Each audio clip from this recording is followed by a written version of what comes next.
Boya TV. Kamusta po kayo mga kaboya? May latest po pala tayong chika. Alam niyo ba noong March 2, 2024, nagkaroon ng 3-point shooting competition dito sa Boya na sinalihan ng mahigit ng 30 basketball players. Yeah, thank you sa mga sumali. And shoutout sa inyo and sa mga tumulong to make this competition a very successful one.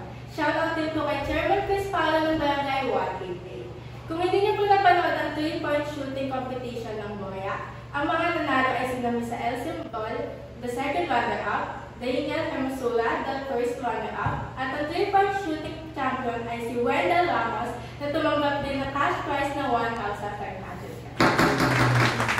Ngayon pong gabi, tayo ay mapalad na ating makakasama sa podcast interview ang 2024 Boya Invitational 3-point shooting competition champion, Mr. Wendell Ramos. Welcome sa Boya TV, Wendell. Baka may gusto kang batiin o i-shoutout yung ating mga viewers at iyong mga tagahanga. Binabati ko nga pala yung mga MYO sa mga award, yung mga award ay may organization, tsaka yung mga tropa ko dyan. Yun lang. Shoutout! Ngayon baka pwede mo naman kami kwentuhan, Wendell. Di ba from being part of the top 4 na nakasama sa finals, then, kasi di ba nag-tie kayo ng isang player with 12 points, then ikaw bigla yung naging champion with 14 points. Ano yung nararamdaman mo during the time na naglalaro ka dun sa shooting competition? Ginawa ko lang yung best ko, tsaka nagtiwala lang ako sa sarili ko na kaya ko i-shoot yung mga bola. Tsaka hindi ako na-pressure sa mga kalaban. Kumpiyansa lang talaga. Yeah, that's very nice. No? And kaka-proud lang din na makita na, wow, biglang 14 points. That's very nice.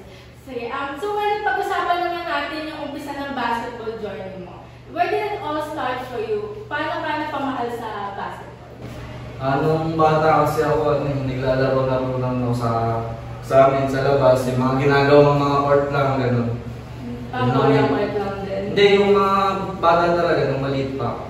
Doon lang kami, gumagawa kami ng ring. Sarili nyo. Tsaka nung simula nung nag-aaral ako ng elementary dito sa may Sierra, sa may Matanto. Naging varsity ako ng elementary. Kaya doon nagsimula yung pagmamahal ko sa basketball. Yeah.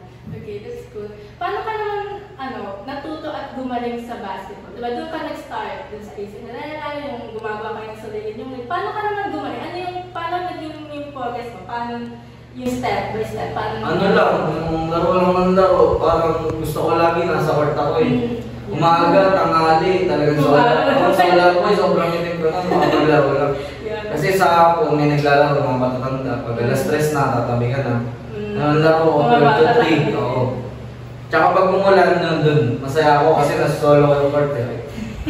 Marami kayo naman nag-press yung mga tropa mo. Hanggang sa paglaki mo, sila yung mga kasama mo sa mga kababata ko.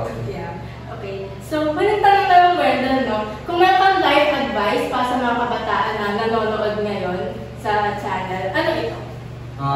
Advice ko lang sa mga kabataan na kung gusto nila talaga yung pagbabasketball lang, magpatuloy lang sila. Tsaka huwag silang madidistract sa mga pangit na sinasabi na ibang tao. Basta maglaro lang sila. Yun, tuloy-tuloy lang hanggang sa makita na nila yung resulta. Yeah, tandaan natin mga kaboya, no? Kahit may mga obstacle tayo sa buhay, basta may determination at passionate ka, magpatuloy lang tayo sa buhay. And years later, when we look back, magiging proud tayo sa sarili natin kasi we finally made it despite the challenges.